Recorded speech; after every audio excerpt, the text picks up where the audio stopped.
확실한 생식 효과는 항암 주사를 맞을 때 나타납니다.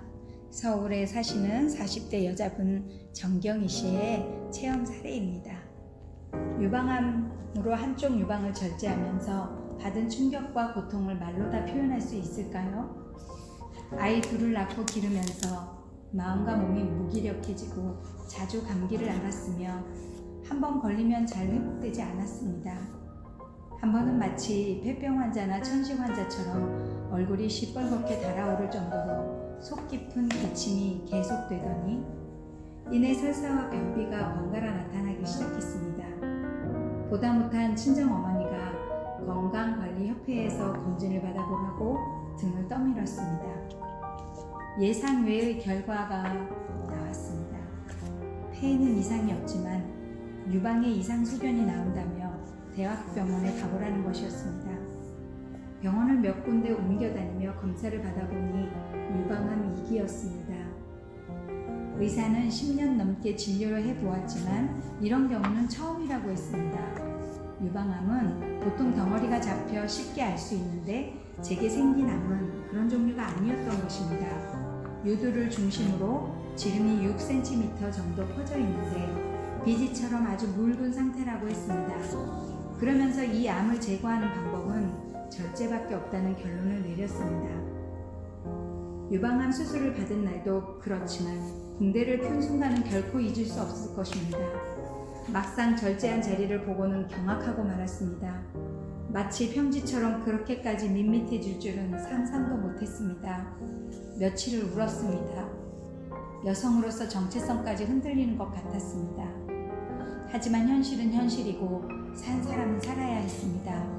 이 현실을 받아들여서 이겨내기로 굳게 마음먹었습니다. 수술 뒤에도 검사는 계속되었고 한 달간 병원에 입원해 있어야 했습니다. 그런데 점점 이상한 증상들이 나타났습니다. 눈 안쪽이 충혈되고 피부에 두드러기 같은 것이 생겨나 견딜 수 없이 가려웠습니다. 안과와 피부과에서 지어준 약은 얼마나 독한지 먹었다 하면 위가 뜯겨져 나가는 것처럼 아팠습니다. 항암제를 맞을 때는 더 심했습니다. 무엇보다 설사가 계속됐습니다. 너무나 심해서 나중에는 기운이 없어 화장실에도 가지 못할 정도였습니다. 위통도 만만치 않았습니다. 새벽 4시가 되면 위에 쥐어짜는 듯한 통증이 왔습니다. 이렇게 온몸이 고통을 받은 결과 태어날 무렵에는 몸무게가 45kg으로 내려가 있었습니다. 그러던 중에 언론 기사에서 보았던 생식이 떠올랐습니다. 생식으로 암이나 당뇨 같은 병을 고칠 수 있다는 말에 반신반의하면서도 한 달만 먹어보기로 했습니다. 그런데 생식을 먹은 지 3일 만에 피부에 났던 두드러기가 감쪽같이 사라졌습니다. 이것이 생식 효과인지는 확신할 수는 없었습니다. 도저히 믿을 수 없었기 때문입니다. 어쨌든 생식을 계속 복용하면서 경과를 지켜보기로 했습니다. 확실한 생식 효과는 항암 주사를 맞을 때 나타납니다. 주사를 맞으면 그 자리에서 토하는 것은 물론이고 집으로 돌아와서도 10번도 더 토하곤 했습니다. 그리고 보통 일주일 정도 식사를 제대로 할 수 없었습니다.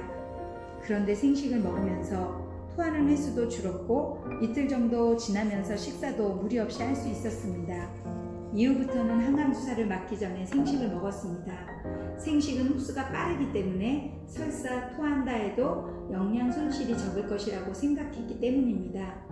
그래서인지 항암 주사를 맞을 때마다 몇 차례씩 토했는데도 몸이 힘겹지 않았고 체중도 그대로 유지되었습니다. 의사도 이처럼 빨리 회복하는 환자가 없다며 혀를 내둘렀을 정도였습니다. 항암 치료가 끝난 뒤에도 화요일이면 가끔씩 병원에 갑니다. 그날은 함께 치료를 받았던 환자들이 오는 날입니다. 달라진 저를 보고 놀라는 그들에게 생식 이야기를 해줍니다. 누가 시킨 것은 아니지만 제가 가진 생명의 정보를 널리 알리는 것이 먼저 낳은 사람의 도리라고 생각하기 때문입니다.